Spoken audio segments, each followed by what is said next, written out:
বেগম খালেদা জিয়ার সাজে হাজির সপ্তম শ্রেণীর শিক্ষার্থী। জাতীয়তাবাদী যুব দলের ৪৭তম প্রতিষ্ঠা বার্ষিকী উপলক্ষে আয়োজিত সমাবেশে নেতাকর্মী এবং দর্শনার্থীদের নজর কেড়েছেন কাজী জান্নাতুল মাওয়া রুহি। আমি খাদিজা ইলিয়াস আছি, আমাকে অনেক ভালো লাগে, তাই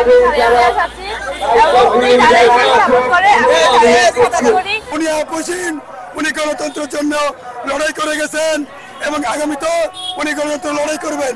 এই জন্য আমি গণতন্ত্রের মানুষ কন্যা যিনি আপোষের নেত্রী যিনি তারই প্রতীক হিসেবে আমি আমার স্বামীকে সাজিয়েছি।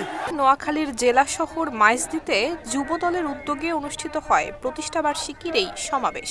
অনুষ্ঠানে প্রধান অতিথি হিসেবে ছিলেন বিএনপির ভাইস চেয়ারম্যান বরকতুল্লাহ বুলু। এছাড়াও জেলা বিএনপির আহ্বায়ক মাহবুব আলমগীর আলো, সদস্য সচিব হারুনুর রশিদ আজাদ, জেলা যুব দলের সাধারণ সম্পাদক নুরুল আমিন খান সহ দলীয় অন্যান্য নেতৃবৃন্দ।